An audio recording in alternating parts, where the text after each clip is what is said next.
thought that was actual like theme music that we made there. Was that? Negative. No, I'm trying to put up the link to the show so I can share. Oh, sweet.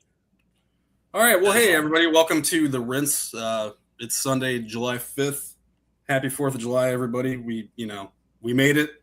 250 years. Cheers to America. For just being here and being through it.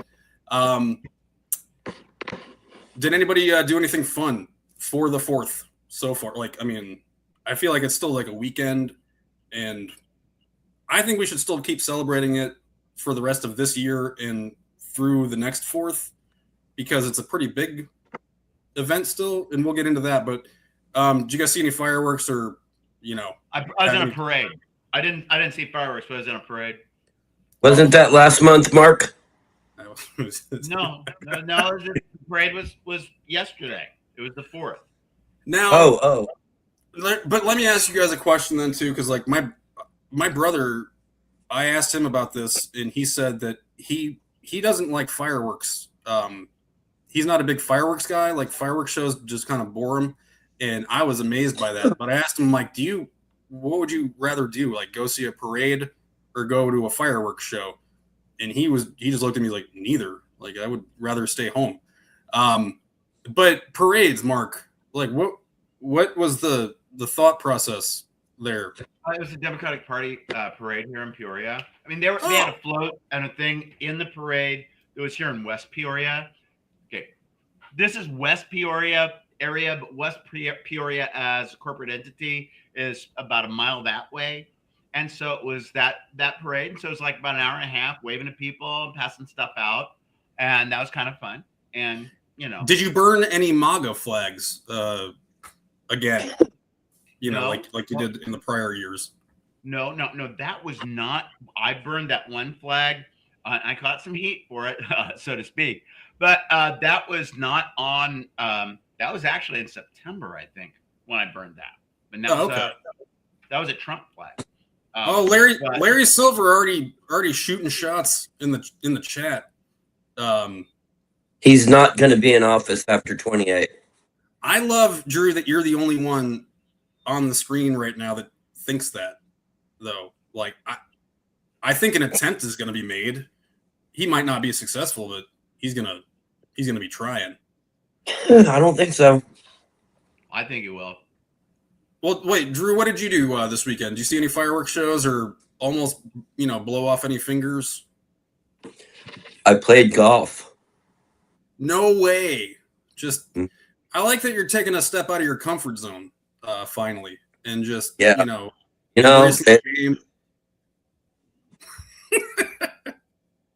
No, where'd you play at? Well, first place I played at this weekend was Quail Creek. I believe that's in Pittsburgh. And then today I played at Whispering Hills. This the picture behind me is this picture that you've got up on the screen is from Quail Creek. And, okay. But and Whispering Hills is the one that we played at, right? Yes. The one that's behind you. Yes. Okay. Now, we talked a little bit about this before the show started. Drew. Oh, record. I was so proud of Drew with his post, and he's just saying, "Hey, is this a three-peat for Rob Kendall?" Which we gotta actually ask Rob about this. Like, was there a point in time where he was referred to as Robbie Kendall? Because well, if you look at it, 2001, 2002, and 2003. And that would have been when he was like 16, 17, 18, something like that. How old were you guys in those years, by the way? Just out of curiosity.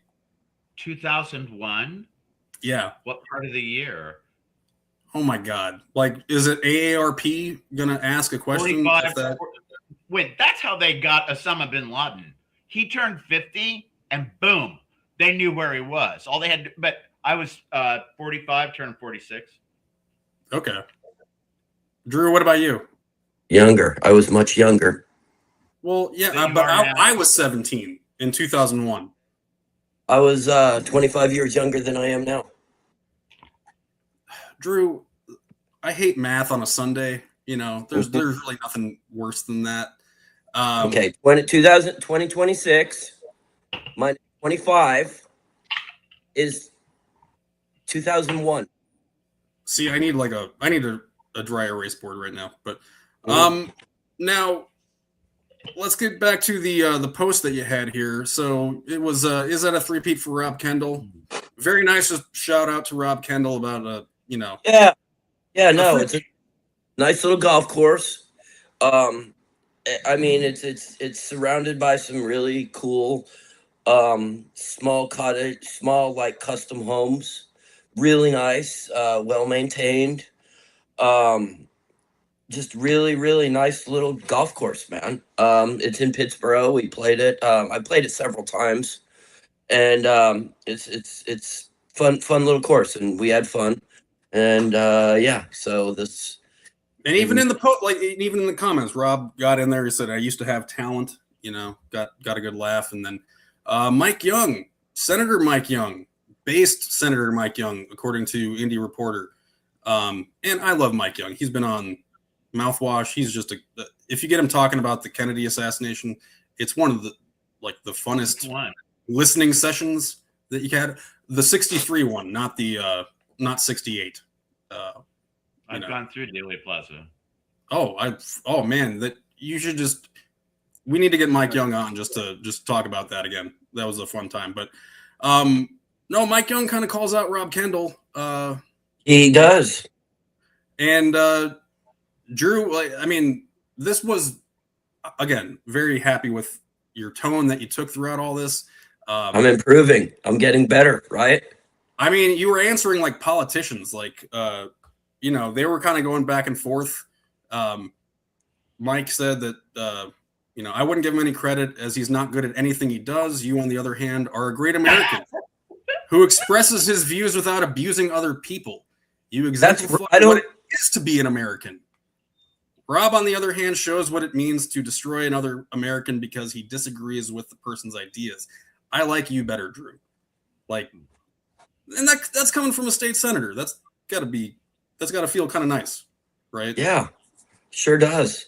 And then Real Rob, he defended himself, and then you got in there and you just said that, Senator Young, I like Rob. He's always been cool and he's a pretty good golfer. I like you too. You've been one of the politicians that's always responded to my questions. Speaking of golf, Mike, I hope we get a chance to play this summer. And then Ethan Hatcher gets in. We're actually going to talk about Ethan later because of the godless communists that are coming for everybody. And not that Ethan's a communist, but he is an atheist. So I don't know if he's on communist sides with abolishing religion. He is not. No, but that is the threat apparently. From who? Ethan?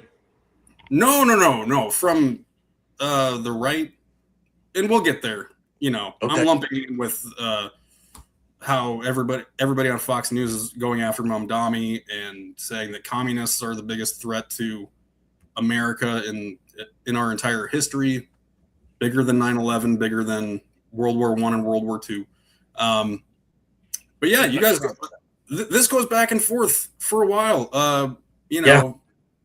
Talking about who's in whose head and everything like that. So, Drew, kind of, I guess, do you want to talk a little bit about that? Like, how did you see this happening, and what was your? Well,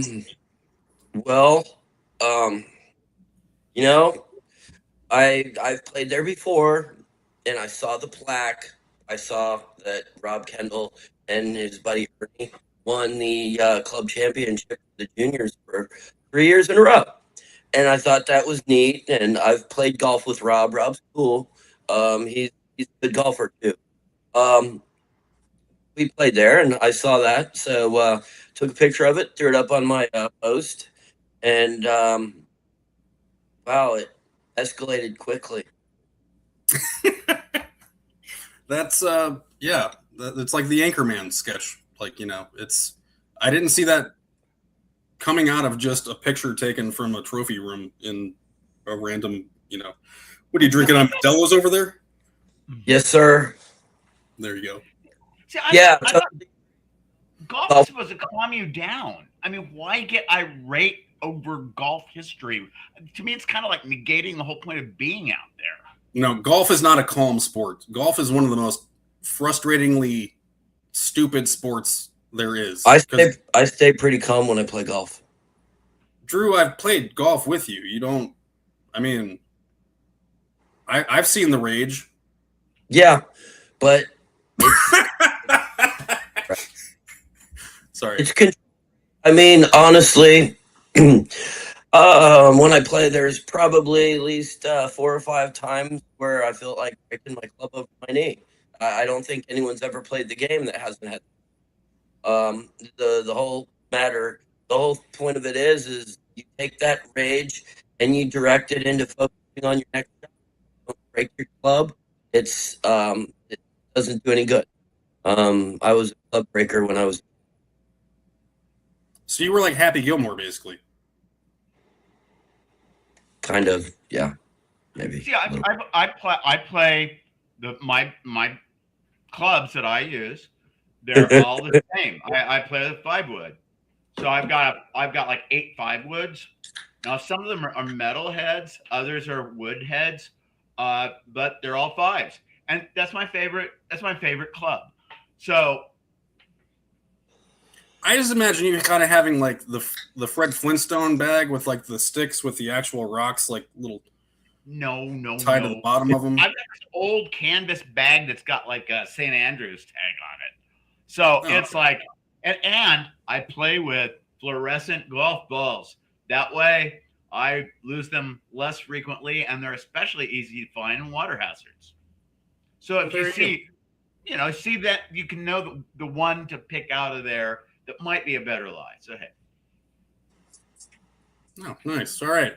Well, let's I want to bring into the American Pride Month. Hang on here. All right. Yes. Our American Pride Year 2026. Didn't one of your kids draw that? Yes. That's really Brad Jr. Did. Actually, I think this was just me left-handed. You got a Brad Jr.? No, I wish, man. That would have been awesome. They're my kids still. I can change their names whenever the hell I want, I guess. You own them. You own them legit. It's America, so we should be able to. No, Witty, thank you for that. No, my son's initials are the same as mine, which are BJS. So really, any way you look at it, it is just a terrible set of initials because it's either when he goes to college, he's going to catch a lot of shit. Be like, hey, guess what? BJ's. Send them my way. But no. So American Pride Year again. I don't know about you guys. I still think that we kind of shit the bed on celebrating as a unified country. I think one of the easiest things to kind of look at is how other countries have been viewing us. And that's what I wanted to kind of focus on with like all the World Cup people. This guy from Germany, he loves our ranch dressing. He said he's had more bottles of ranch dressing than I've been to games. I drank straight from it this morning. If we had this stuff back home, I would genuinely never stop eating it, drinking it, showering in it. It'd be an addiction. So is that really all we need to do to spread world peace, is spread ranch dressing throughout the globe? Can I take this one, please? Yes. So the very bougie Europeans are starting to see some of our basic blue collar American things, and they're liking. So with stuff like this, dude's gonna bring ranch dressing is gonna make a resurgence in Europe. Excuse me. But I think that can band together people who might have had differences in the past. It's like, who gets mad? We can all bond over ranch dressing, Brad. Exactly. It'll be a thing. It'll be Exactly. Now, again, and then we got Jason Hammer. This was one of my favorite posts of the weekend, just because it was unifying. This was his recap of Independence Day, celebrated America's birthday, blew shit up, got drunk, gained 8 pounds in 3 days. There's no mention of what political party you're a part of or what your background is. This weekend in the 4th of July, I feel like it's up there with Thanksgiving as those holidays where there's really no expectation for anything else. It's just you are there to eat and blow shit up and kind of, be with your community. So, may I give a contrast on this? Yes. Okay. So in 1976, the bicentennial, there was a lot more stuff going on. There was a lot more publicity. I wore a button from fall of 75. It was put out by the People's Bicentennial Commission. It was the Gadsden flag, "Don't tread on me." And they were having a demonstration on July 4th in Washington, D.C. I hitchhiked from Greencastle, Indiana. I think I kicked out on June 28th. Went to UVA because my debate partner, Katie, was at University of Virginia getting her master's. Woke up in a park. She wasn't home yet. She was out doing something. And I've got these people sitting there. You're lucky that we're sitting here because this is not a good place to be, because I would have gotten mugged. And anyways, so we get a bus, go to DC, Fairfax. Her sorority sister, who was in student senate, and I was student body president then. We stayed with her parents and her. We went to see The Omen because it was out in theater, and it was I'm looking at the youngest Trump kid right now anyways, so I thumbed into DC on the morning of the 4th. All this publicity going on, and it's the biggest demonstration that day in the United States. There were cops on both sides. We're at the Jefferson Memorial, and we're going to march to the Capitol. At DePaul, before Monon Bell games, the first time I went, I'm asking guys whether they have gloves in their back pockets because it was a warm day in the fall. And they said that way, when you hit people in the face, you don't skin your hands. I'm seeing people around me with gloves in their back pockets. So I start walking as fast as I can to get up at the front of the march, which is where all these ministers and pacifists were. And that put me on the front row for the demonstration right in front of the Capitol building. It was really cool. A lot of people spoke that day. There were people with black flags for anarchy. There were communists, socialists, a whole bunch of people. Everybody was relaxed. Jane Fonda spoke. Tom Hayden was there. Then I met, and this is such a DePaul thing, I met Katie and Janet afterwards at the Hirshhorn. We had cocktails and went back out to have shish kebabs at her parents. And then I was on Walter Cronkite's Greatest Hits of the Day. But the camera didn't see somebody. I was either passing them a joint or receiving it back. I forget. But the whole thing was, it was very focused. It was very peaceful, but there were cops on both sides marching from the Jefferson Memorial to Capitol building. There are 60,000 people in that demonstration. And it was everybody knew what was going on. The tall ships in New York City Harbor, that was wild. That was a huge party. There were people in Philly. There was a big demonstration there. And everything was really cool. People were focused on that stuff. And there was merchandising. Absolutely. I saw Sears had a bicentennial bathroom, which was a hoot. But there was nothing where anybody was trying to take money in the Capitol itself, or anybody from the government saying, hey, celebrate me.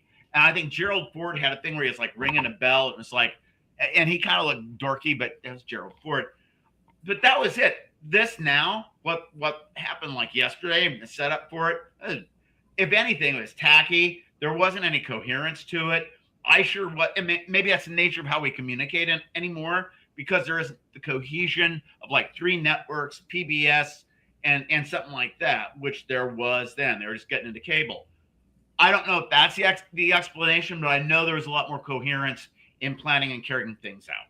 Well, and I saw pictures too. There were people inside the reflection pool, standing in not bathing, I guess, but everything just looked weird back then. So, people were standing inside the reflection pool. They weren't cutting it with a box cutter, the liner and whatnot. It was very. It looked like everybody was there just to have a nice time.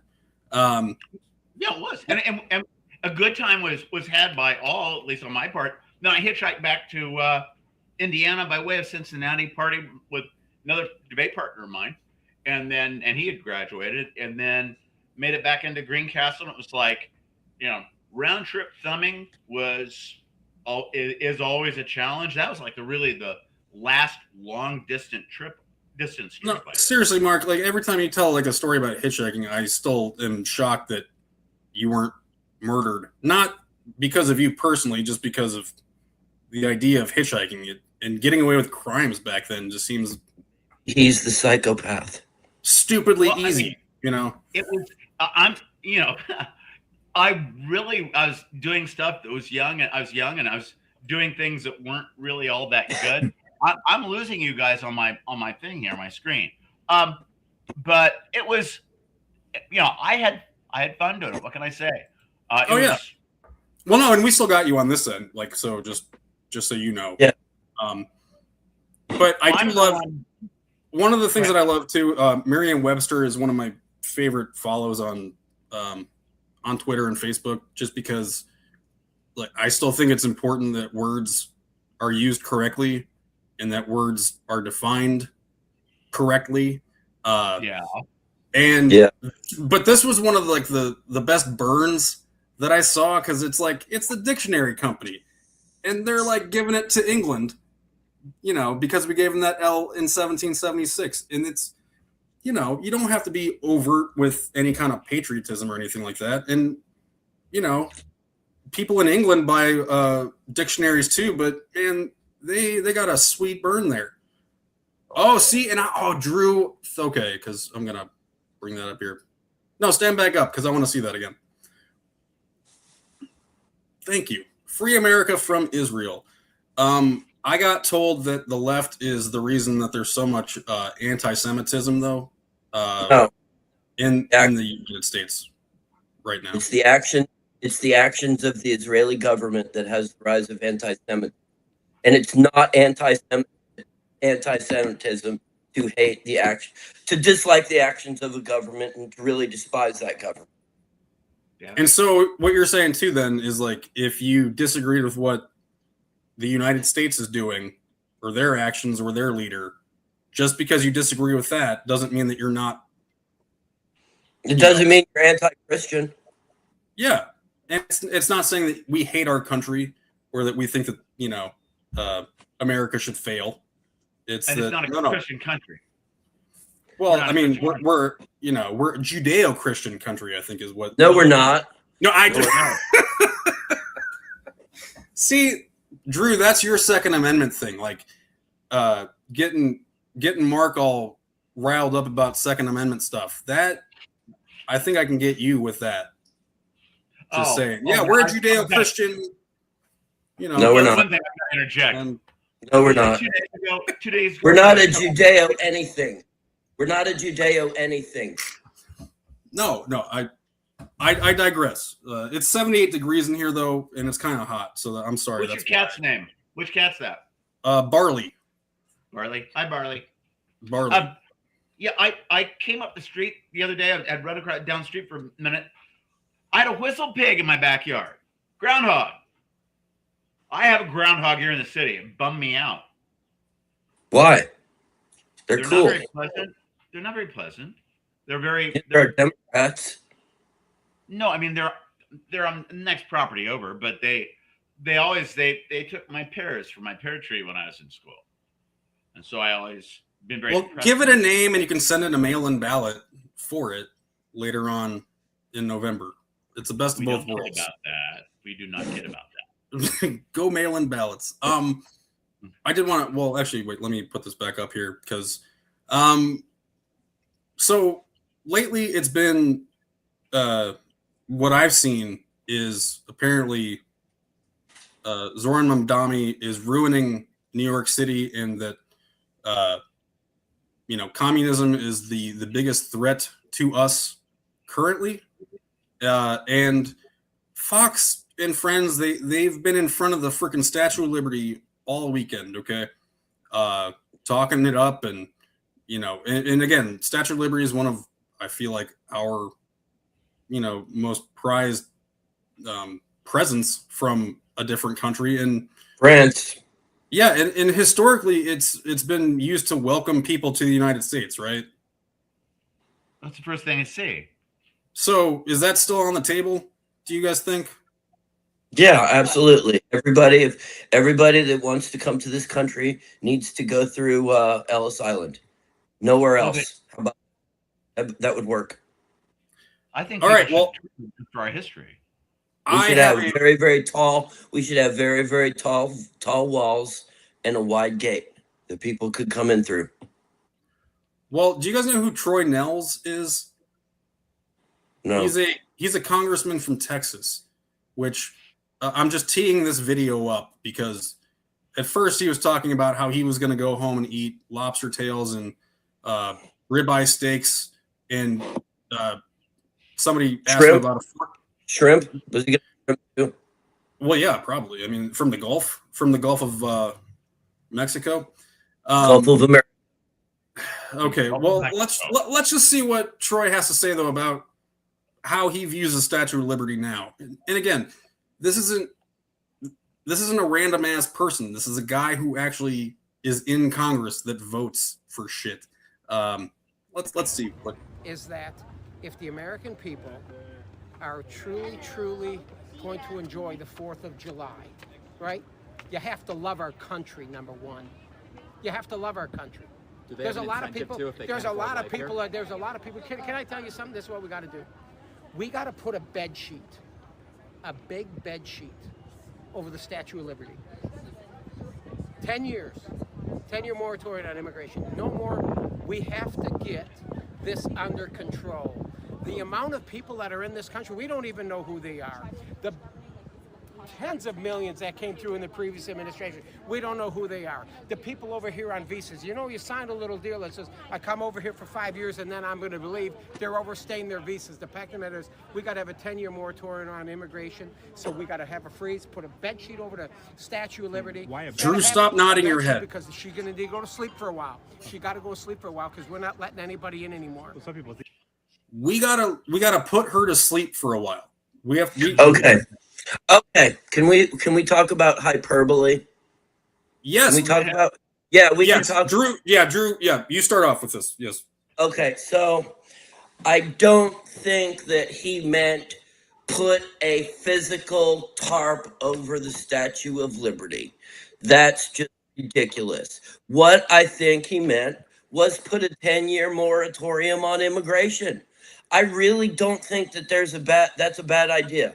That's just my opinion. I don't speak for anybody else, but I don't think that would be a bad idea. Put a 10-year halt on immigration until we can get the process figured out. Because honestly, if somebody wants to come to this country legally, the process to come here legally is cumbersome, it's expensive, and it's time consuming. But then again, they're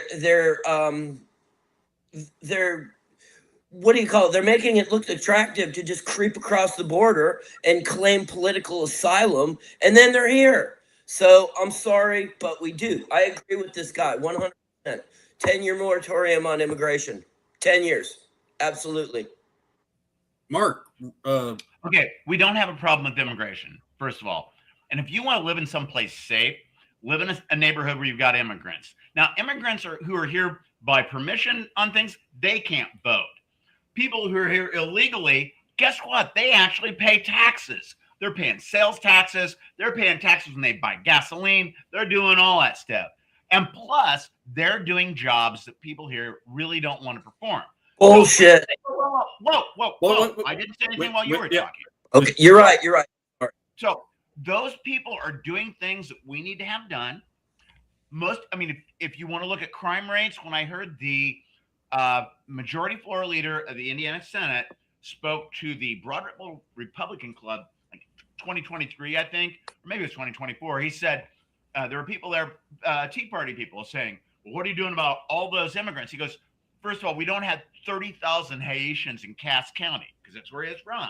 He said, also, do any of you want to go into a slaughterhouse? We got 2 of them.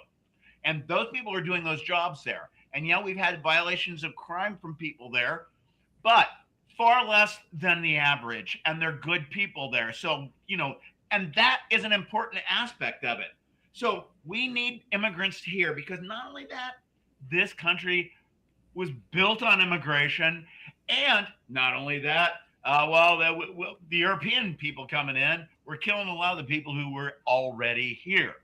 All those things added up. The illegal immigration, though, that we're facing that is really bad comes through some of those condos in New York. Russians coming in, they can drop money here and stay. So those are all things that that's my view on it. I love immigrants. My family was here in the mid 1600s, so hell. No, yeah, Drew, respond or if you want on that one. Well, let's just go with the doing jobs that Americans don't want to do. So, but aren't they still being paid? Somebody's paying them to do these. No. But just doing jobs that Americans don't want to do. First of all, if somebody's collecting unemployment, there is no job that they should be above. I'm sorry. People worked in those slaughterhouses before we had this huge immigrant problem, huge illegal immigrant problem. Yeah, no, I mean, the whole premise of there's jobs that Americans don't want to do, I don't buy that. Mark, I'm sorry for interrupting you. I'm trying to get better. Well, and I want to finish this guy up. I'm not saying it's dead. What I'm trying to say is that instead of having a torch, maybe it needs a stop sign. Maybe we need a little bit of a stop sign. Hyperbole again. Okay, but I brought up earlier, like with the with this part, like I like Merriam-Webster because they talk about words. We can't have leaders always talking in hyperbole about, different things like Jim Lucas even. Do you guys know Jim Lucas? I like Jim Lucas. Well, he like this kind of stuff where, he's saying Hitler was a failed art student and a vegan who blamed all his problems on rich people and the Jews. If he was around today, he'd be attending the Democratic Socialists of America conference. Now, no, he wouldn't. On this. Like, that's not where Hitler would be. Just saying, that's not where he would be. Thank you. And for as much as we're told, the left has to tone down the rhetoric. We're calling people Nazis. We're calling people this or that. Jim Lucas is an elected representative in Indiana, and he shares this kind of shit all the time. It's where is that the hypocrisy? Like where is that line in the sand of like, you guys are just dumbasses then? Like you guys are just trying to poke the bear, and then and then cry foul if it happens to you, I guess. May I? I think that talking about hyperbole is part of free speech, but also it's not just a right to criticize. Theodore Roosevelt said, you've got a responsibility to criticize the president of the United States. You got a responsibility to criticize people in power. And when they start saying, well, you can't criticize us, screw them. I've said screw them, fuck them. We have a right to make those statements and to criticize them. That's what makes us unique and different. Damn right. And I think that when people get elected, though, I don't know if they get elected through just speaking in hyperbole and then backtracking and going, well, that's not what I meant. But they don't ever take their foot off the gas when they're in office. I mean, like this weekend, what sorts of messages did you hear from the top? Like our country and the current administration saying how unified we should be and how together, the United States has persevered 250 years of shit. I mean, like we've had wars between ourselves. We've had arguments for centuries and we're still a work in progress, but it's all I heard this weekend was finger pointing about who's to blame for this, and it's the left, it's communist, it's and we have to take our country back from the communists, even though there's only 3 people that got elected in New York, and the Republicans hold every single facet of the government right now. And I really think that we need to look at, like, can I raise a question about, like, the whole weekend? Was the country really founded on July 4th, 1776? I mean, if you look at events around that time, and I'm saying this, we really need to know this stuff because it's the history. There were more fights and battles starting like 1774 and 1775, where things were splitting up. We declared independence from Great Britain July 2nd, 1776. The Articles of Confederation were authorized to be drafted in that same session of Congress when they were together. They really weren't put together so people could sign. That was kind of prolonged until the Articles of Confederation were ratified. All those things are elements to a country, and really the Articles of Confederation amounted to a kind of like a United Nations of the separate states. And so, which is a great way to put it because of how weak that sounded. You know, like Articles of Confederation was a weak document because it didn't, you know, it didn't observe everything that was going on within each of the colonies. Like, and that proves how difficult the United States has been to kind of like, number one, be created, and then number two, stay whole. I'm amazed that we've done that. And when you look at what happened in terms of the Constitution, the fact that they got a convention together was almost like a mistake. A big kicker in that was Rhode Island. They refused to do anything.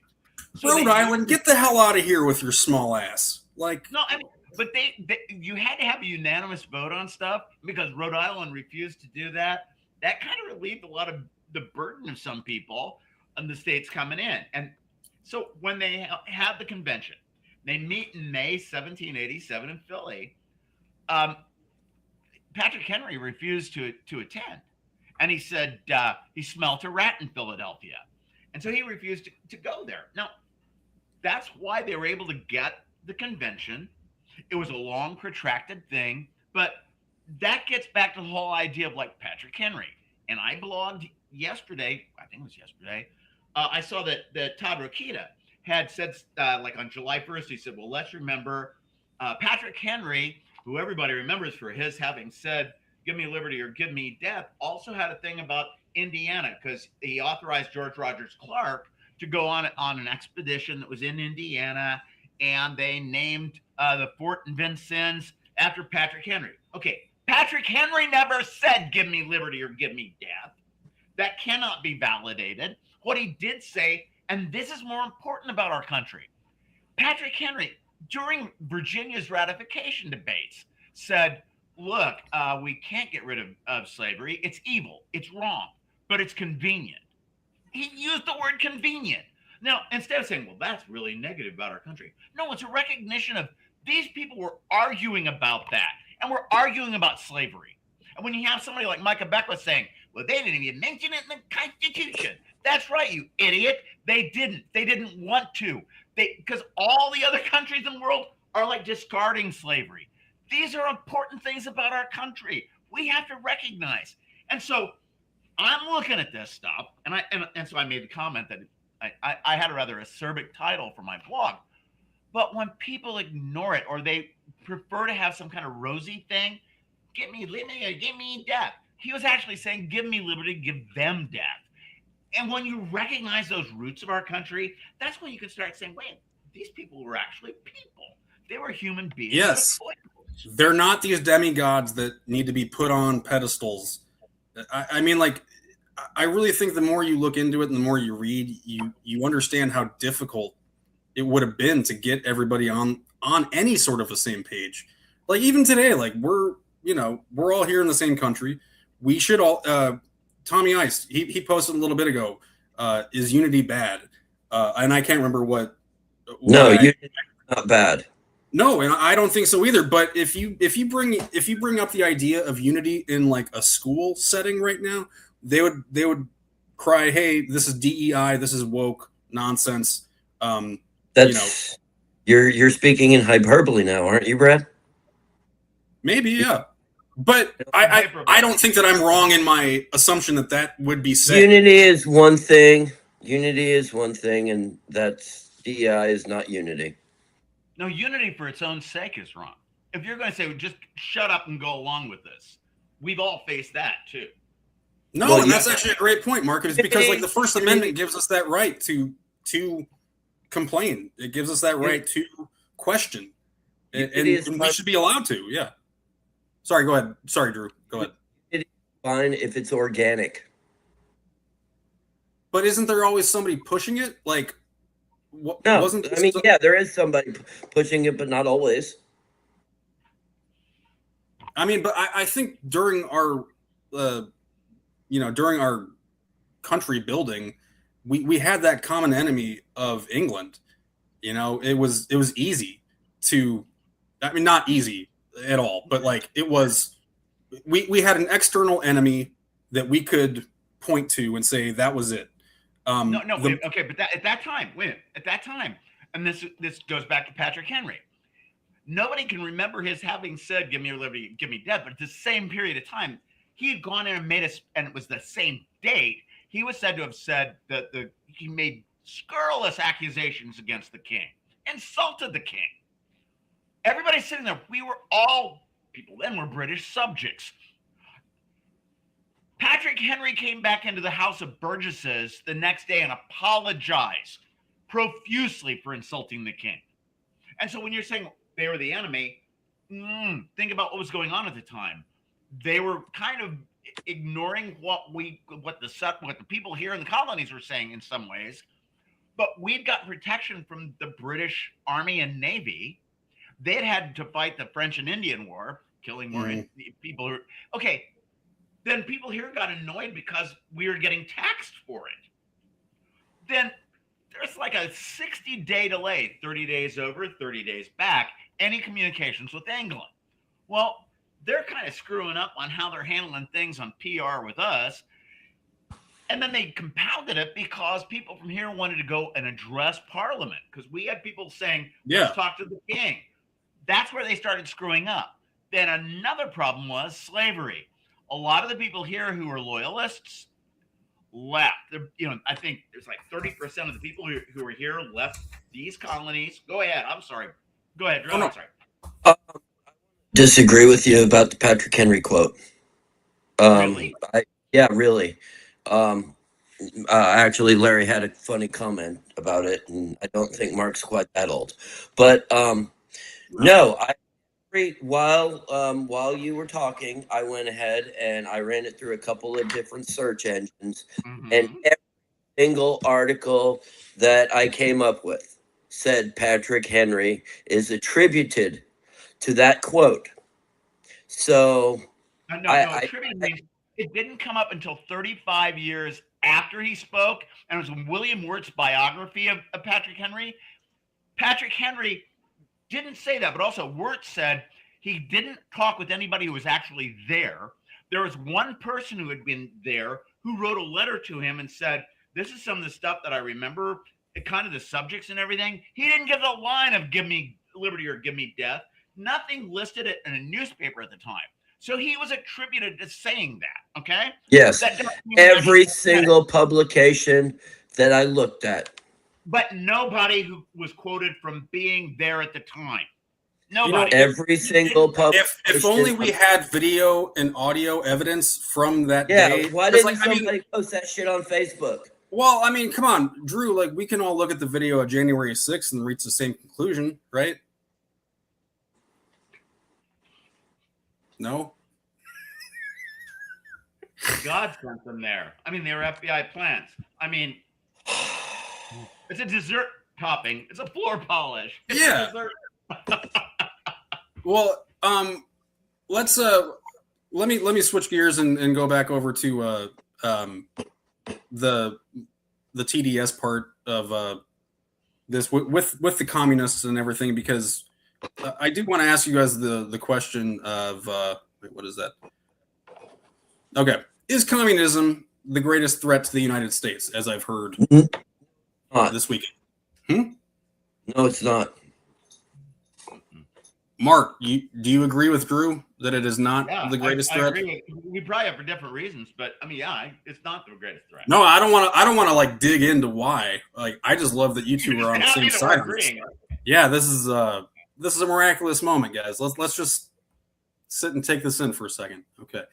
No, so I did want to bring this up because the last couple of speeches that I've heard, they all kind of sound like close this. the churches in this country.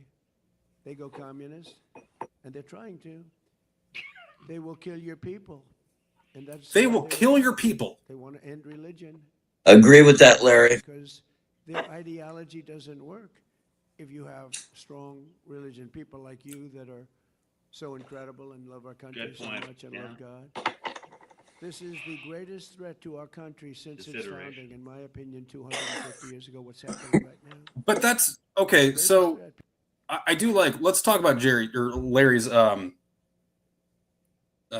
comment here. Like, the Republican Party in its current form is the greatest threat. Yeah, I can agree. But aren't they also like the greatest possibility to like do good? No. As well, if they wanted to? No. They don't want to. If they wanted to. Yeah, no, Drew, keep going with that. What do you mean? If they wanted to do right by the American people instead of being controlled by a foreign government, they could. They're not. They won't.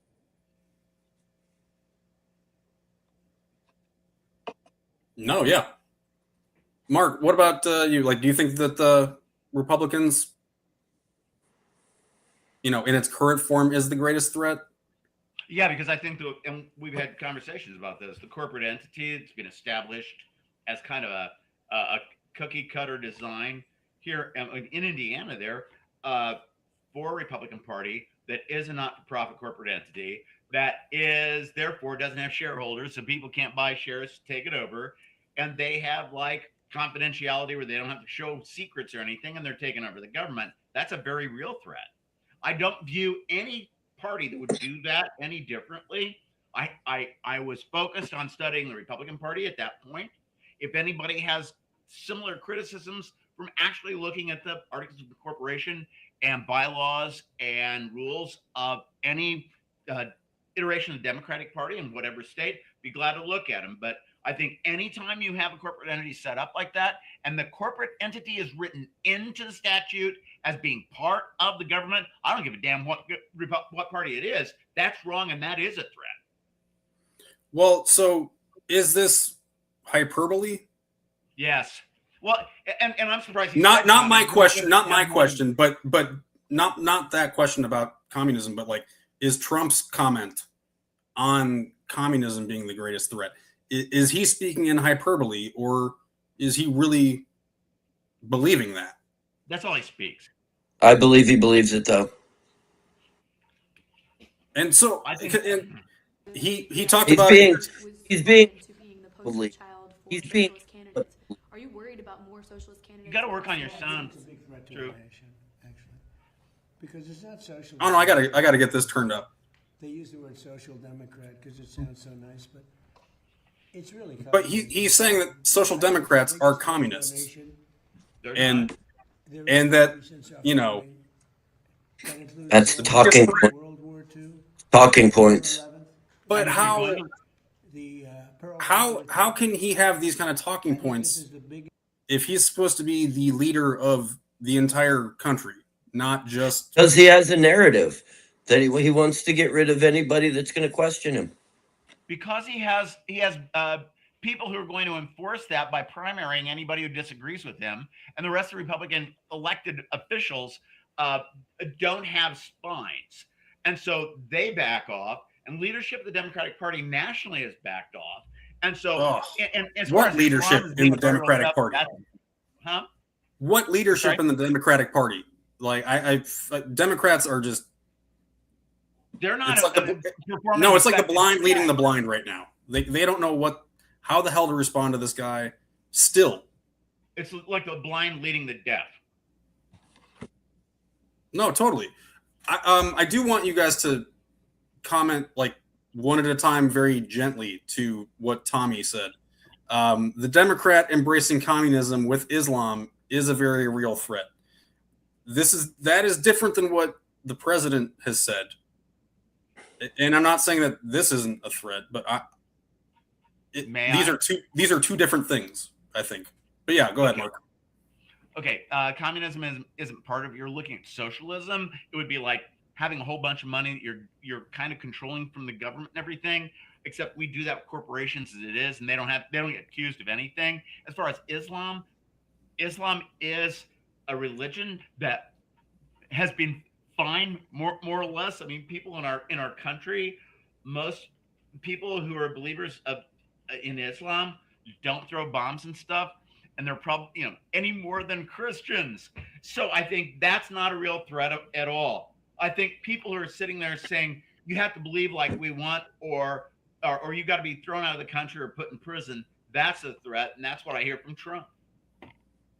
All right, awesome. Yeah, Drew, what about you? Yes. You do agree with Tommy? Yeah. It's a real threat. It's not the biggest threat, in my opinion, but he's correct. And yeah, Islam is a political ideology. And there are other religions that are becoming political ideologies. But is it the entire religion, or is it just the extreme? It's the extreme. Well, the extremes with everything. Yes. Are the problem. 100%. You got the extreme right-wingers that give everybody else a bad name. You've got the extreme Islamists that give everyone else the bad name. You have the extreme liberal agitators that give everyone a bad name. It's the extremes of all of the different parties that are causing all of the problem.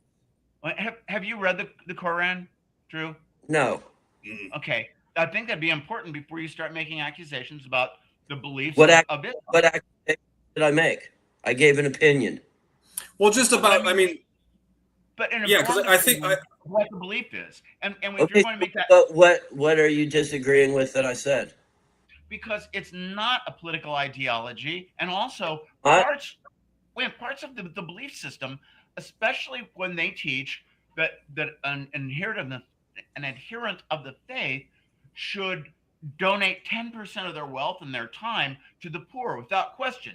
You can find parallels of that in tithing, but it's much more comprehensive with Islam, which is meant that they've got that's kind of an attraction for people who are poor and downtrodden. So it has economic and political impacts, but it's when you're looking at it solely as political, and you're looking at like Osama bin Laden and people like that, it's easy to go, they're assholes. But I think every side talks about how they want to protect their religion because they don't want to be persecuted. But on the flip side of that, there's also that offensive side of making sure that your religion is powerful enough to not be persecuted. And I think that's where like the extreme sides of every religion that we even just talked about kind of comes into play. Okay, but when I'm looking at what Islam is doing and mainstream Christianity, or people who are progressive and Christians, there's a whole bunch of those people who aren't saying we want to take over and dominate the world. So exactly, yeah. But I feel like we're all on the same. That's what. Yeah, but other people in here are saying, well, that is what Islam is. No. Islam is no more than Christianity is. I never said it wasn't. As a matter of fact, I did make the comparison. Certain political figures in the state of Indiana would be perfect examples of that. Like which one? Like which one, Drew? Just. I'm not going to specifically say, but Okay. That's awesome. Thank you. Yay. All right. Am I wrong? No, and I think we're all kind of on the same side with the whole idea that the extremists are can I throw something? Can I throw something here? So, the voters are responsible for the separation of church and state. and the voters need to do the right thing. The voters need to separate the church from the state. Yeah, but that's that's like when I would listen to Mark before and listen to Andrew Horning tell me like what the solutions to our problems are is ourselves, and it's the most depressing ass solution because we have no hope then. Because we all love to fight so much amongst each other that being on the same side to like squash anything, I don't know how we can get there, you know. And I feel like the more we try to agree with each other on things, you can split hairs on, you know, on any religion / political ideology, but it's really just there to kind of like almost divide us. And until we see that shell game being played on us, it's just going to be more of the same. And, Yeah. Well, and Tommy posted this: Islam kills gays, Christians pray for them. There's been a lot of Christians who killed gay people. True. You know, Oh, and I'm not saying that like they do it. but did they do it? But did they do it in the name of Christianity? Because Islam, they throw them off. I think certain Christians they throw them off buildings. They throw them off buildings in Muslim countries. I think certain Christians view homosexuality as like an abomination to the point where, yeah, that was probably okay that I did that, or I was doing. That's and I'm not saying the extremists, Brad. That the was extremists of as far as killing people, Brad, killing people. Let's come on, man. I don't know of any Christians that are killing gay people. Now you can go and look, and you can find examples of people who are Christians or who claim to be. But I'm sorry, I don't think there's any Christians killing gay people in the name of their religion. No, but there's also that stereotype and stigma where like once June was over, how many people posted like a picture of somebody in the red, white, and blue punching? I did. Yeah, and I'm not saying that you want them to be. So what's that? So why is that? Why are you equating that to that? I want to kill gay people, Brad. I'm not equating it to that you want to kill That's what gay you people. said. I'm That's saying what that you said. thought process that is in that religion's head, that this is an abomination that should not be, you know, celebrated or acknowledged. Or There are a lot of people that probably think like that, but to say that they want to kill them is a completely irresponsible statement. But also to say that nobody's been killed because they're gay by a Christian is also No. I did not say that, Brad. no. Christianity. They might have been a Christian who killed someone who was gay, but they didn't do it because they were a Christian and they were killing a gay person. So do you give that same leeway to Muslims or like somebody in Islam that would kill, you know, somebody from the West? Because well, that just depends if they're screaming Aloha Akbar or whatever the fuck they scream. No, yeah, I would agree with that. Yeah, I think it's important to get to tell me when you show me a Christian that's grabbing a gay person by the back of the hair and then slashing their throats and saying in the name of the Lord, then come back and talk to me. I'll have to go look that up, I guess. But no, Drew, and I don't mean to put words in your mouth at all, you know. Okay. Yeah. But in terms of, to kind of go into a different area of this, in terms of political ramifications of Islam and what's been going on, especially, you know, we kind of overthrew governments that were elected. We supported governments like in Saudi. If you look at the 9/11 attacks, they're like all but 17 or 23, I think, of the hijackers were from Saudi. The reason that's important is they can't demonstrate there, or else they'll be executed. But they could try and attack the country that was responsible for the armaments of the royalty there. We've done things that have really kind of screwed over people trying to have political and legal rights and freedoms. And we can't discount the fact that at the same time as we are being blamed for that, in a lot of instances that's valid, they're also having religious leaders who are trying to get their support and get them involved with that religion because they hold out hope. So it's much more complicated than just it's their religion. That's how it happens.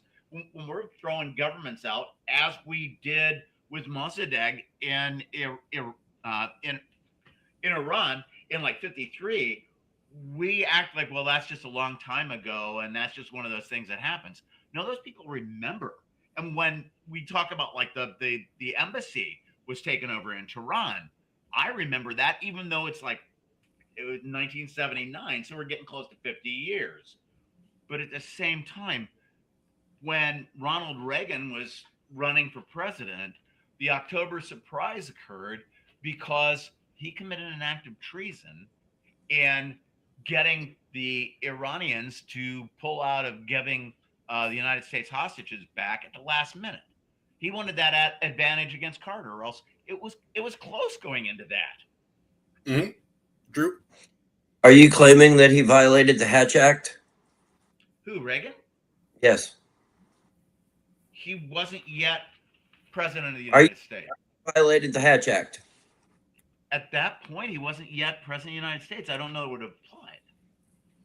He certainly committed treason because he gave aid or support, comfort, and abetted an enemy of the United States. That was Iran. We didn't have to have a state. He gave aid or comfort. Yeah. He gave aid or comfort. Yeah. He said, "I'll give you. Wait to give this hostages back, and you'll get a better deal from me." Which meant that when they were fighting Iraq, then the United States gave armaments and intelligence to both Iraq and Iran. We benefited from that. Oil prices went really down, and we've got an oil-based economy. Our economy went really way up because Reagan committed treason. That's how he got office. thank goodness for Ronald Reagan, just one of the best presidents, according to John Jacob Jingleheimer Schmitz, which I love John. He always brings up Reagan, I think. But let's switch gears here because I want to see they've been holding a funeral in Iran for the last couple days. And I wanted to see what you guys thought about that. Now, this is of the Ayatollah. So this is like on the second day. It says mourners chant revenge at funeral prayers for Iran's slain supreme leader. There's been sort of like I don't even know what the hell's going on with the Iran war anymore, to the point of if it's a ceasefire, if there's negotiations going on, if we won again. Hunter Biden trolled the shit out of Trump the other day. It was great, saying that he needed the Nobel Peace Prize because of how many times he's won against Iran in the last year, like 39 times. I'm like, that is, yes, exactly. But I don't know. Number one, when did he even get killed? This was back in February that the Ayatollah was killed. So they've waited 5 months. They might have had to put him back together. No, that is the burial has to be within, like, I think it's 72 hours or something. But they're talking about it's the second day of public mourning. That's a different aspect because the actual burial has to be. It's a different thing. Yeah, it probably already happened. The actual. But burial. I mean, like, what does this say about the current status of Iran? Because, like, for honestly, since this has all started, I've had no idea. Well, but I've had no idea who is in charge, what the Iranian people have been like really kind of thinking of all this. And the more that I look into this in the videos that go along with it, there are grown men weeping at the Ayatollah's funeral. The new Ayatollah hasn't even came and like made a public appearance yet. So why are we, I don't know, we're in a war. Why are we allowing them to just have like this royal funeral and almost kind of like, I feel like, rile up the Iranian people who would fight back against us? Okay, like, what business is it of ours? about them having a funeral. Seriously. Because if we're gonna do this, you go in and you end it. If we're gonna do what? If we're gonna do what? Finish whatever the hell we started. Like, What? I'm torn between the fact that like we've been kind of misinformed about what the whole reason in going there was, and then now that we are there, we're never gonna get out. Like, it's just freaking, we are there. And I want to know what the plan is. Like, there seems to be no plan, and they're holding a funeral on our Independence Day, which I don't like. That bugs me too. That everything was this. Why would that bug you? Why would that bother you? Seriously, Because, why would that? It just seems like a mixed message for us. Like, But I mean, look who our president is, the king of mixed messages. Well, Drew, I think you know my opinion of him too. Yes, like, yes, also, I do. I do. But when you're talking about what about the people over there who would kind of fight for this, they've watched us. They know, for example, the when George H.W. Bush said we'd back the Kurds, he didn't. And so Kurds were killed over there because they actually rose up. He knows that, like, we overthrew Mossadegh, and then we put the Shah in. The Shah brought modernization to Iran. He also butchered a lot of people. He was a dictator. And so all these things happen. They don't trust us at all, nor should they. We've gone in there. We want the oil. We'll overthrow governments that we don't like. And the bad part about that was not only was it wrong, because the Declaration of Independence says that a people should determine their own government, but we did it because we didn't want them to nationalize oil. The Shah turned right around and nationalized oil and then started OPEC. So it's absolutely absurd what was done. And finally, we don't fight wars anymore. This isn't a war. If it were, both houses of Congress would have to pass war resolutions. We don't do that anymore. No, Ducky in the chat too. Yeah, and Ducky like throws this out, and how many presidents never did the things they promised, and yeah, but we don't. One of the things he promised was he's not going to start a new war. No new wars. It was like George Bush with the no new taxes. Read my lips. No new taxes. No new wars. It's the same kind of shit, and we just get pulled into this, and we have to follow it. For new boss. Wait, sorry. Go ahead, Drew. New boss, same as the old boss. Yeah. Yep, but also it's like I want to make sure people understand. There's a reason why we have to be sure and not call it a war, because if it were a war, there are all these rules that apply. When congressional approval, so to speak. Yeah, but also when John McCain was shot down over North Vietnam in 1964, initially the North Vietnamese said, well, he doesn't have the Geneva Convention apply because no war was declared. This is an illegal act against us. And that's a valid point, because we've created these institutions by law in international settings, and we should be expected to obey the law too if we're going to write it. So does Trump seem like does Trump seem like the kind of guy who's been following rules, or has like there's a rule on this, so I can't do that? No, he learned from Roy Kahn. He learned ignore the law, and you've got the mob behind you. That's what Trump is. Larry pissing me off with this one, and I love it in the best of ways. Trump is the best Democratic president the Democrats ever had. Well played, sir. That was a good one. And then Tommy too. Just back to this. He said something about, so now we trust the Iranian media, and it's like, I don't trust the Iranian media, but I'm not getting anything from our government telling me a believable tale about why we're there, what we're doing there. And I don't trust our media either, to tell you the truth. What media? We got billionaires owning it. We're only getting what Trump wants us to be allowed to hear. I mean, we don't have media like we had during Vietnam. During Vietnam, people were pissed off because we weren't having cheerleaders from the press. They were telling us the facts of what was going on. That's why Vietnam ended, because people saw it was stupid. A lot of people got killed over there only because corporations were wanting to make profits. That's it. Not for freedom and democracy. No, this was a fun one. I got to breathe for a second. Yeah. So I guess let's wrap up Iran just with like a little prediction because I have no idea what the hell's going to go on. Um, uh, Drew, by the time November rolls around, what do you think the situation in Iran is going to look like? And then Mark, it's going to be the same question to you. Like Pretty much the same. That's disheartening, Drew. Why would I say anything differently? They don't really. I mean, okay, I can't say they don't, but does it? No, I'm not Does it saying look that you're like wrong. there's any- I'm saying that it Does is. it look like there's any strategy? Does it look like they have any strategy whatsoever? Who's they? Our government with it in regards to look like it, because No. I don't think it does either. They might be playing that 5D chess that the boomers always talk about, but yeah, no, I think it's going to be a lot the same.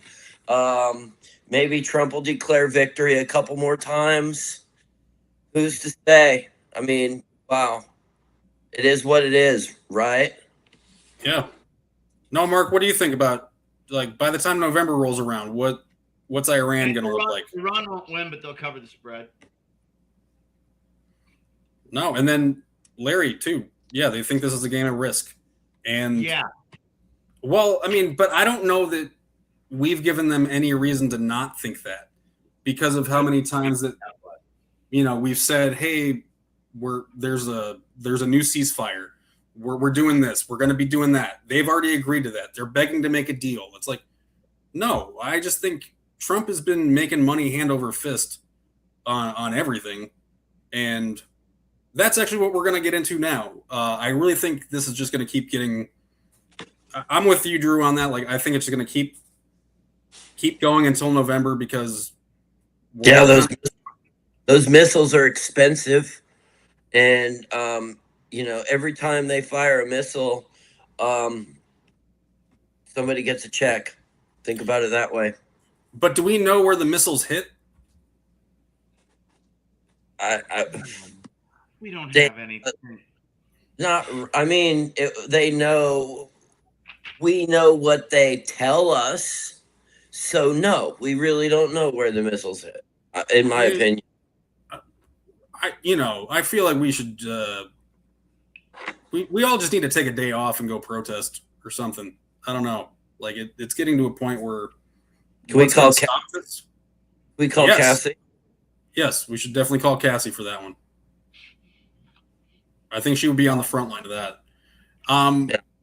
Now, I want to switch gears because, the president's sons, they're so they had the unfortunate, birthing pattern to be born to Donald Trump, and because of that, they're getting questioned.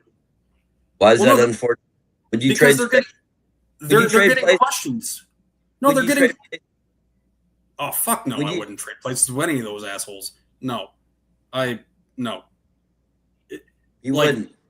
No, because that would mean that I would have to trade my dad for Donald Trump, and there is no way in shit. That's okay. You know what? I see your point there, Brad. Bravo. Yeah, no problem. But my favorite thing recently is Trump complaining that his kids can't make an investment without being questioned. Okay, and this is. Are you okay, Mark? I urge everybody to watch the full video of his interview with CNBC. But this is where he talks about his children and the congressional medal. Their woes, I guess. It's because every time my kids do, if they invest in a stock or if they go and do a bill, anything they do, because the presidency is so powerful, so big, everything. Right. If they buy a cupcake company, well, the energy to make the cupcakes is, sort of like, how's my energy policy? So therefore you have a conflict. Almost anything they do, if they want to buy a truck, if they want to buy, if they buy an energy efficient truck, they have inside information. It's pretty tough in that sense. I feel badly in a way for my. Okay. May I? No, may I? Go ahead. Okay. Okay. This is directed to Trump. No, you stupid son of a bitch. They've been making obvious deals with insider information, and that's the only way they know how to do anything, because they're as stupid as you are. They should have to face prison once he's out of office if we're lucky enough we're not in a nuclear war.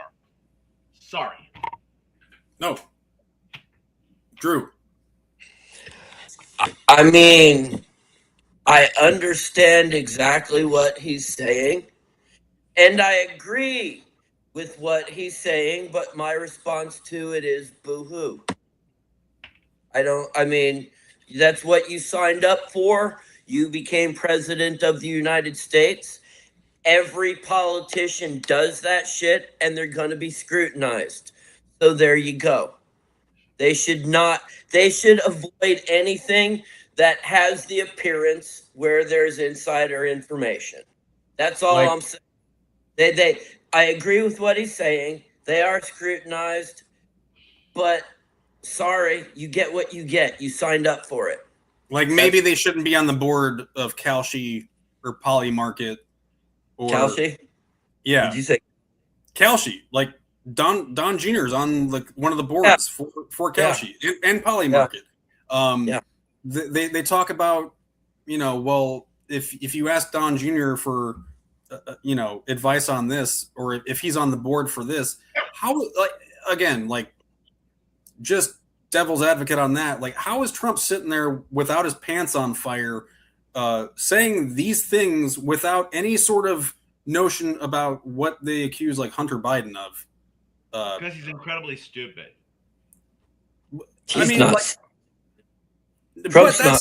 Trump isn't stupid, but he fakes like he's dumb. Like he's like, oh, I don't know where that came from, or I don't know where my money's going. But he's obvious. I mean, he's blatant. You can obviously see. I mean, boo-hoo. This is exactly his. He became president. His family's gonna be scrutinized. That's the way. I'm gonna add this to the stage because this is from Fox News, and they basically, Fox News had a little clip on this, and it's basically the same thing that you just. Business deals breaking the Trump family's way for rare earth minerals and for cryptocurrency. The Wall Street Journal editorial board writes, assuming all of this is legal, it's still an unseemly display of using the presidency for family profit. It's hard to believe the Trump boys would be able to do the same deals if Dad wasn't in the Oval Office. The main difference between Hunter Biden's foreign dealings and the Trump projects is that the Trumps are brazenly open about theirs. It's the biggest grift of all time. Donald Trump has turned the White House into his own ATM. Last year, the Wall Street Journal reported about Binance, the crypto exchange. Binance took steps that catapulted the Trump family venture's new stablecoin product, enhancing its credibility and pushing its market capitalization up from $127 million to over $2.1 billion. Its incarcerated co-founder then earned a presidential pardon. I do not have a business relationship with any of the sons of President Trump. The president insists with the stock market going up, a rising tide lifts all boats.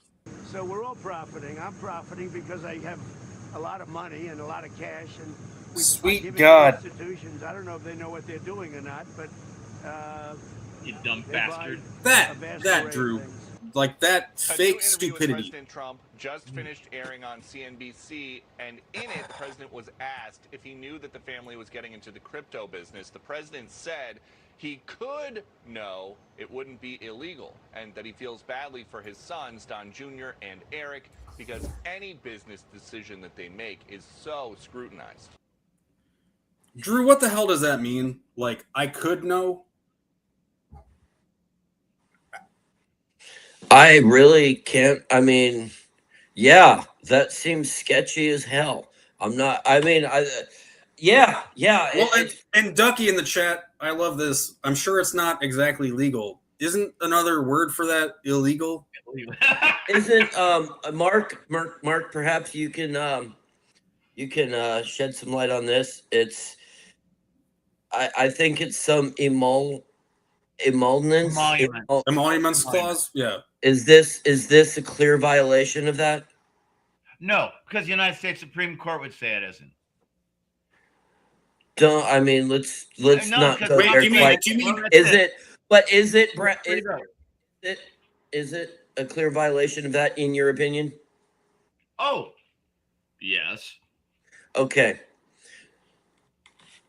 And you're not supposed to be able to make money while you're in office as president from anything. Yeah. that No. you're I mean, And again, like, I'm waiting for Tommy to get in here and say, like, well, of course, Pelosi had, it's stock across, trades and I'm blah, getting blah, ready blah. to say that right now. I'm getting No, ready to say and I have no every defense on single that. one of should them. be prosecuted. Every single Jefferson Shreve.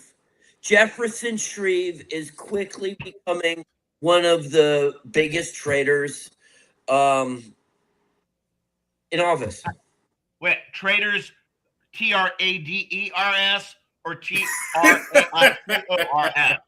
I'm serious. I'm serious. Stock trader. Stock Okay, trader. thank you. No, that was about 15, 20 years ago. But there's a lot of them. There's a lot, and it goes across the boards. It's not a Republican problem, and it's not a Democrat problem, because It's a power problem. they're all personally enriching themselves with information that they have that the average American person does not have. This is what Martha Stewart went to jail for. This is exactly. And she was elected. She was elected in a landslide too, right? No, Martha she was Stewart? Absolutely. That's clear. It's clear double. Oh wait, standard. she wasn't an elected official. That's why she went to jail, because she wasn't Yeah, actually exactly. an elected Yes. official. Yes, Okay. but it's been clear. Just and everybody in the chat, thank you so much for friggin' everything. Thanks for being here. Please click like and Yes. Share. Well, but Please. I want to know this feeling, because I feel like the three of us right now, like, I feel like this is the most unified we've been on any topics. I'm doing better, not interrupting Mark. No, and I mean, I'm like, trying to but understand I mean, like, we are all talking about witnessing the same thing at the same time and the same kind of corruption. And I don't know what would be said to us to, like, divide that thought. Like, I'm tired of, like, the whole, we can't get any footing because it's like, oh, well, trans people are playing sports, or, there's gay people, like there are so many divisive things happening that if we can all unify on this is what we all need to surround ourselves with, and, like, try to purge from whatever the hell our government is, because it's not for us. Like, Drew, like you said, like, this isn't, they're all in it for themselves, but I don't know that you get into politics with that mindset. I don't want to be that jaded to where I think that everybody who's running for office is just trying to screw the shit out of all of us. But I also don't want to be that, like, naive, I guess. If you look at dictatorships like in Cuba when Batista, or in the Philippines after the Spanish-American War, if you look at all of those, you had a progressive leader take office and they became corrupt and became a dictator, because power tends to corrupt and absolute power corrupts absolutely. So when you look at people gaming this system, and especially going back like 1971 when Lewis Powell gave the speech about corporate Powell memo. Yeah, so it's like, if you're going to look at that and you look at how things have developed that way, that really tells you a lot about our government today, which it is beholden to corporate entities. And I will say this: everybody in the United States has an equal right to be a billionaire. There's no but to that, Mark. Like, I was waiting for more. Like, there was. That's all there is to it. I mean, and that's before I forget. This was a good thing that came out of DC. I was at a dinner one time at DePaul. It was like an alumni dinner, and we were talking about poverty in DC. Keep going. Sorry. Okay, a woman at the table, and she was like, "We're there for a board of trustees thing," and so she was like a spouse or something. Anyways, she goes, Well, I go to my to work every day and the District of Columbia in DC, and I don't see any problems like that. And I said, "I'll you work in DC?" Well, yes. I mean, how do you take public transit? Or oh no, my driver takes me. She's got a limo to do volunteer work in one of the museums in DC, and she's seeing poverty on the way in her limo. That is a detached perspective that many people kind of tend to have at times. And when I hear people jump that gap, they're very wealthy and they're sitting there talking about the problems we have and problems of the poor, they've distanced themselves. And that's not really being all that there for the people who are poor. And when you have as much wealth transferred from the middle class and the lower classes in the hands of the few, that's what's going to happen. And that's what's happened here in the United States. When you game the system, it's no longer you're better at producing goods. You're better at gaming the system. And that's no different than what Lazarus did. I think that every system that we have right now needs to be gone through with a fine-tooth comb, because the kind of the rampant abuse and just absolute fraud that they found in Minnesota is countrywide. But I thought Doge did that. Twin Towers behind you. Can you not have those up there, the Twin Towers? Why not? Because that's really kind of ominous, and I think that's not in good taste. What do you mean? I'm going to allow it just because I don't know. I think I'm a native Yorker. I am a native. I see the towers as like, I don't know. Anytime I see the towers, there is like a sense of patriotism. It's also a death site. It's a funeral site. It is. But I think it's what links us. I think we can be like united in our tragedies as well, and view and grieve together. Like I have family that were first responders there. To me, it's all about how people perceive it. So, and you've got a right to put that up there. I was making that request. Okay. Can you elaborate on why it would bother you, though? I'm sorry? Can you elaborate on why it would bother you? I just feel that when we're sitting here discussing things that aren't related to 9/11, that's something it's I don't want to see it treated as a glib thing, and I apologize for I'm not saying that you're doing it that way, but I just did it. I'm a New Yorker. I'm a New Yorker, and these will always symbolize New York to me. Wait, so you're doing that Yankee crap because you're actually from there? It's even worse than you thought, Mark. It's even worse. No, I mean I was born on Long Island, man. I was born on Long Island. I lived there. I lived on Long Island. Okay. Oh, wait a minute. 11, so 11. Long Island's right next. I mean, you could have been there in Queens. You could have been a Mets fan. And actually, most people that live on Long Island are Mets fans, but I was a Yankees fan. We got just a couple minutes left. I want to do this really fast because Jim Lucas he had another post that I told him to stop disrespecting the ghost of Hacksaw Jim Duggan, because he keeps posting these ones where he looks like Hacksaw Jim Duggan with a friggin' 2x4. And listen, I love WWF. Hacksaw Jim Duggan was one of my favorites, along with like the Bushwhackers. He just needs to stop on that. But he was talking about how wonderful it is for all the World Cup visitors to visit these cities and be like, oh well, this is totally different than what I've been fed. And I brought up the fact that a lot of these cities are blue cities. These are Democrat-run cities. So how, I'm just saying that in certain instances it's okay, and we're putting on a great front to the world, but then at the same time, once these global visitors are gone, these blue cities are going to be pieces of shit again, according to him. So I guess how do we I guess rationalize that? Like, but can we agree that the World Cup's been successful so far as a show for like U.S. cities?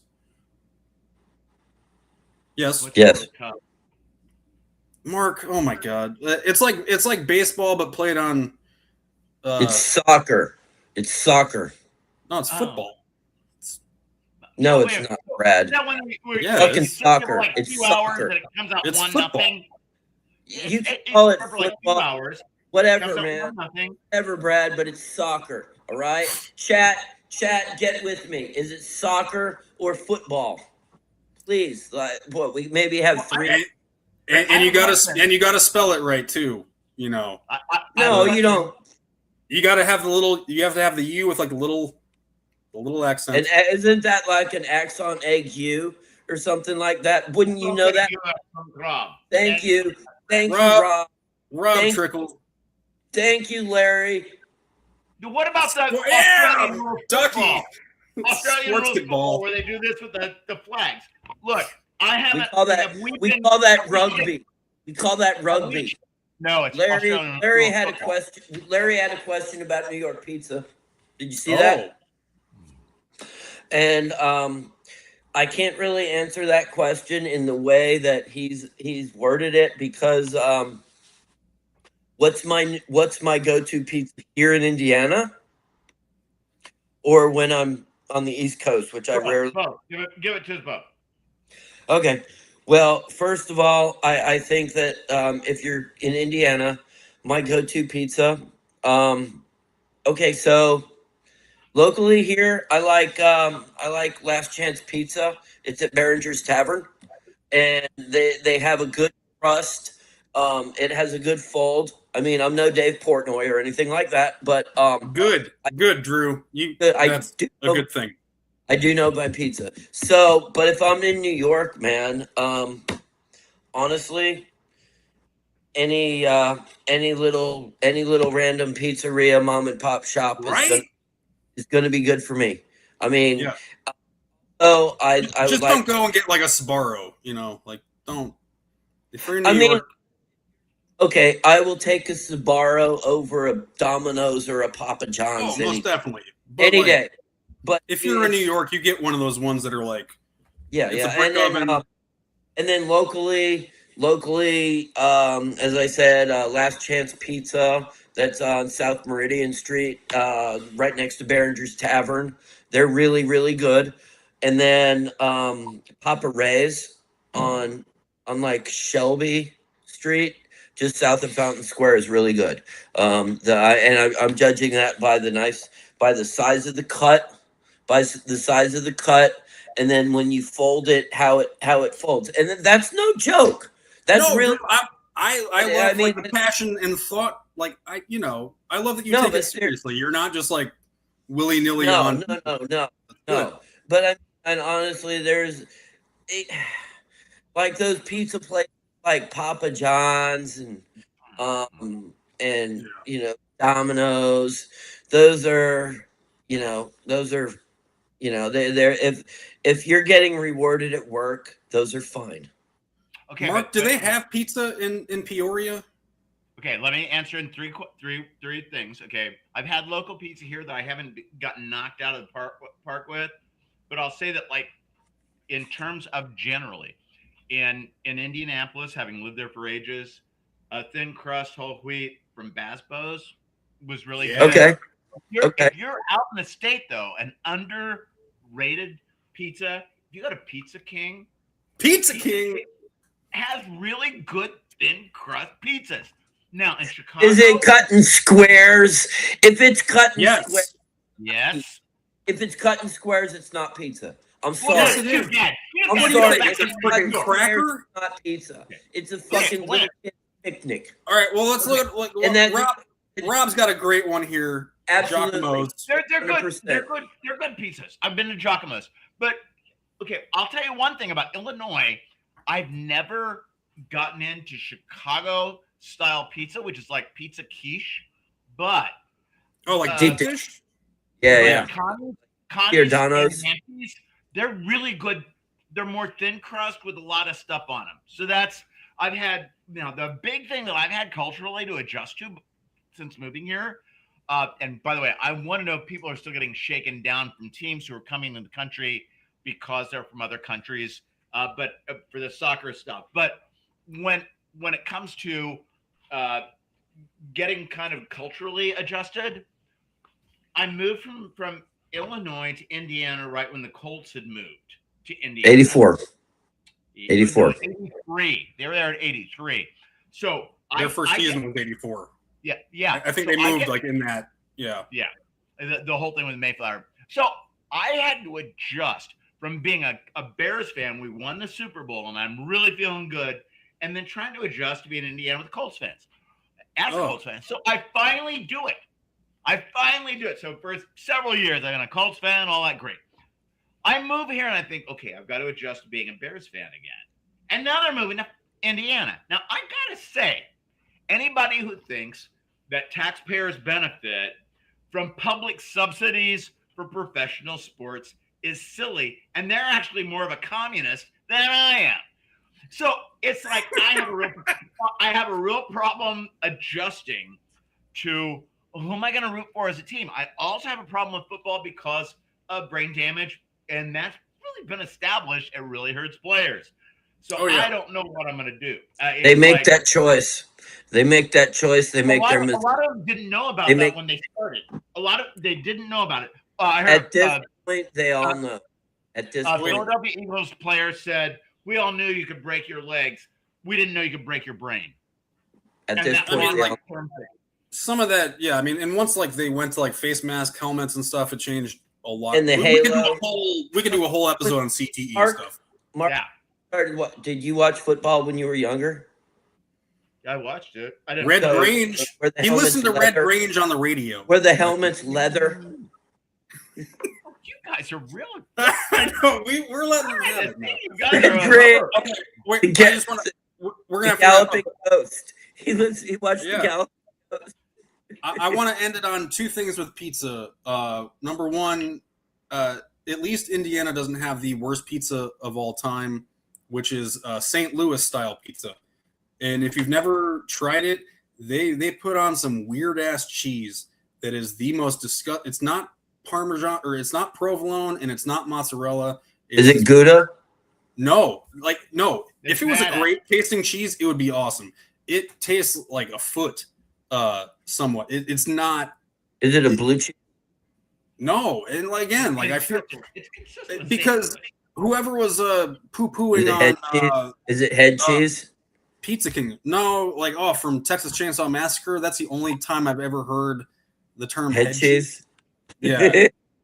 Which, yeah, we'll have to talk about that movie again later. But no, the Pizza King. Pizza King, I think, is an Indiana staple, at least from moving down here from Northwest Indiana. Like Pizza King, I feel like it is expensive as shit, but they were the only place that I first experienced, I guess, the Washburn, where it's like half pizza sauce, half barbecue sauce, and I thought it would be horrible.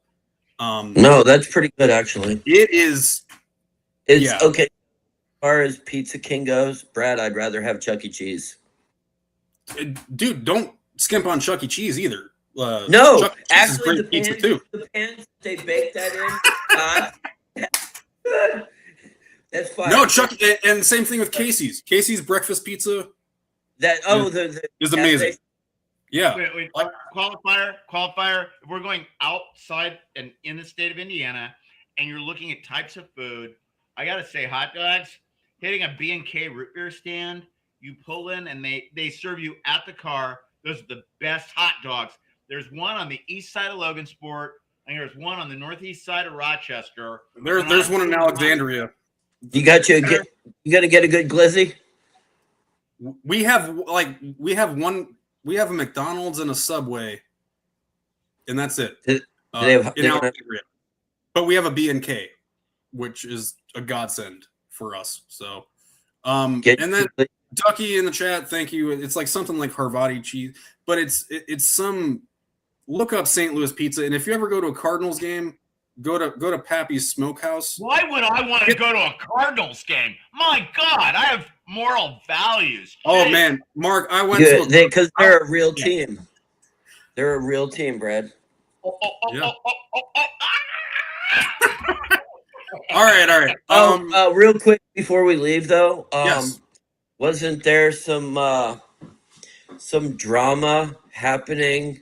That the libertarian news. Yeah, Larry, are you still here? Yeah, let's talk. Yes. Wait, hang on. We do have a bakery in the Gaither building, the Alexandria Bakery, which I really think they took a big chance on their name, with going out on a limb by calling it the Alexandria Bakery. I don't know if they're gonna, be able to market that, but no, it's wonderful. They had for June 7th, they had 6-7 donuts. It was hilarious. But that was them. Yeah, and I mean they have some, like, their cookies, even their brownies are amazing. And it's one of the firefighters, I think it's the former fire chief. He retired and he opened up the bakery. So it's just this, it's such a good small town kind of vibe to it. So very cool. Well, yeah, Drew, let's talk a little bit about the Libertarian Party in the state. So there was there's a little bit of drama going on within the Libertarian Party, and it so happened that there were people talking about the recent Supreme Court ruling on the 14th Amendment. I'm surprised we didn't cover that tonight. Yeah. So somebody was in that chat or on that thread, and they commented that that program is being abused, which would be the birthright citizenship program is being abused. I'm not saying get rid of it. I'm just saying, hey, we really need to take a look at this because it's being abused, and any abuse of the American taxpayer is bad.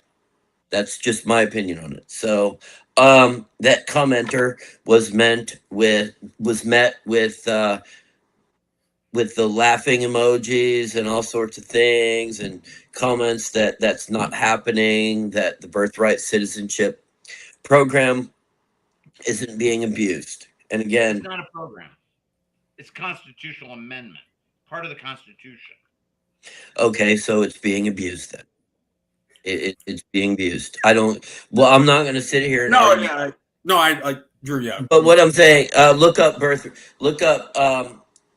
pregnancy tourism if you really want to get deep into it. But anyway, I mean, I'm not going to debate that it's something that's being abused, because it is. So, the Marion County chair of the Libertarian Party got into the thread and was commenting, and everyone was going back and forth.